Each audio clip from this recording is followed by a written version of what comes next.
রাজধানীর নয়াপল্টনে বিএনপি কেন্দ্রীয় কার্যালয়ে অভিযান চালিয়ে ছাত্রদলের সাবেক সভাপতি শ্রাবণ সহ 7জনকে আটক করেছে ঢাকা মহানগর গোয়েন্দা পুলিশ।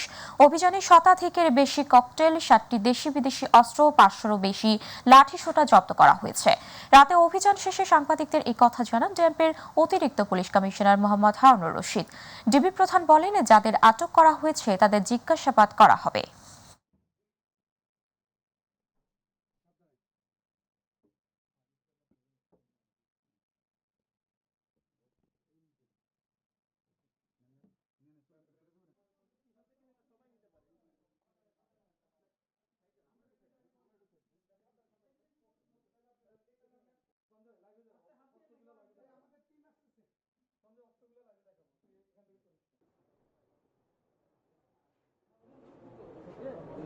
এখানে কোঠা বিরোধী আন্দোলন চলছে, মহামান্য হাইকোর্ট একটা নির্দেশনা প্রদান করেছে 7 তারিখ তার রায় হবে। সেখানে এটাকে অপেক্ষা করি কে বা কারা এটাকে মানে ভিন্ন খাতে প্রভাবিত করার যে একটা অপচেষ্টা, তার ধারাবাহিকতা আজকে আমরা এই অফিসে এসেছি। এখানে এসে আপনারা নিজেরা দেখেছেন, প্রায় 100-র উপরে আমরা ককটেল পেয়েছি। সেখানে পেট্রোল 5-6 বোতল পেট্রোল আমরা পেয়েছি।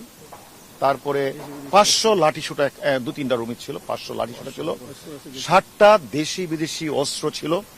এবং আমরা মানে ছাত্রদল এবং তার অঙ্গ সংগঠনে আমরা প্রায় 7জনকে আমরা গ্রেপ্তার করছি। এর মধ্যে একজন হলো, তারা অনেকেই দৌড়ে পালিয়ে গেছে, তার মধ্যে একজন ছাত্রদলের সাবেক সভাপতি শ্রাবণও রয়েছে।